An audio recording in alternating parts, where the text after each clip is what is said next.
Imagine for a second that you lose everything. Your home, your country, your entire sense of who you are. Well, that's exactly what this story is about. It's about a people brought to absolute ruin and the incredible, almost unbelievable journey of their return. So let's dive right into this story of restoration, which comes to us straight from the historical books of Ezra and Nehemiah. I mean, that's the real question here, isn't it? When literally everything you've ever known is just gone. It's rubble. Where do you even start? That's the challenge we're going to unpack together. So, to really get it, we need to see how they got to this point. It all started with the incredible glory of Solomon's temple. I mean, this was the center of their entire world. But then, after Solomon, the kingdom tragically splits in two. Then the northern kingdom falls. And finally, the moment of total catastrophe, 587 BC, when Jerusalem itself is conquered and destroyed. And that timeline brings us right here, to this moment, the absolute lowest point in their history. We're talking about a kingdom completely in ruins. The nation wasn't just defeated in a war, it was systematically dismantled, which set up this huge identity crisis. The devastation was total. And you have to understand, for a people whose entire culture, religion, and identity revolved around the temple, its destruction was so much more than a military loss. It was like their soul had been ripped out. Without the temple, who even were they anymore? Now here's what's so interesting. The prophets, who had been warning them for years, said this wasn't just some random act of war. They said it was a direct consequence, a judgment, for three big national sins. You've got idolatry, chasing after other gods. You've got deep injustice, completely ignoring and even hurting the poor. And finally, empty religion, just going through the motions without any real heartfelt change. But even in the middle of all that darkness and devastation, there was this tiny glimmer of hope, because the very same prophets who talked about judgment also gave a promise. They said, this is not the end of the story. And this wasn't some vague, oh, things will get better someday kind of hope. No, it was incredibly specific. The prophet Jeremiah actually put a number on it. He said this exile is going to last for 70 years. So let's do the quick math. The destruction happened in 587 BC.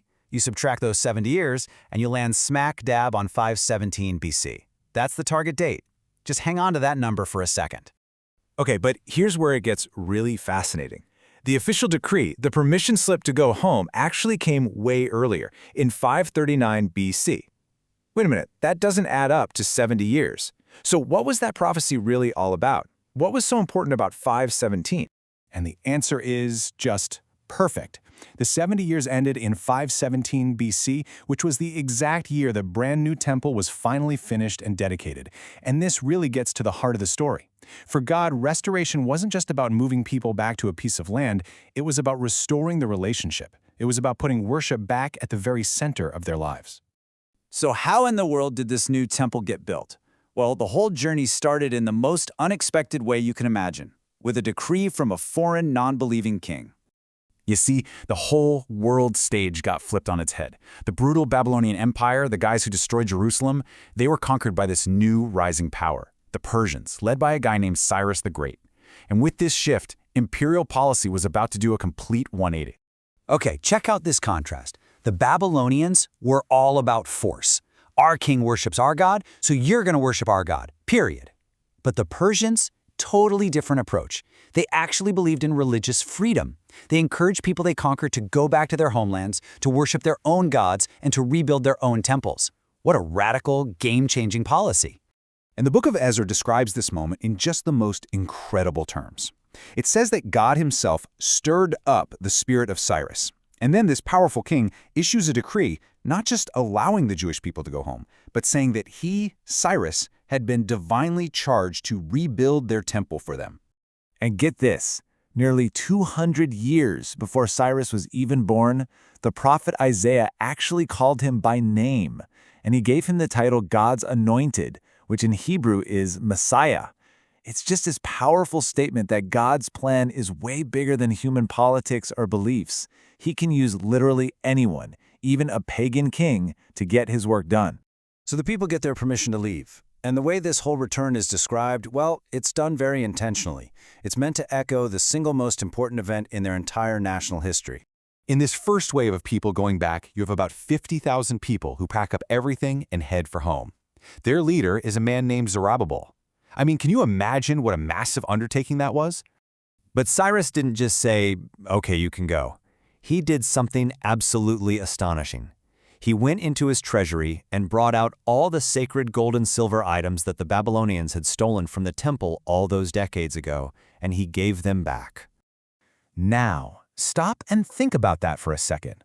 A group of God's people leaving a massive foreign empire. And they're not leaving empty-handed.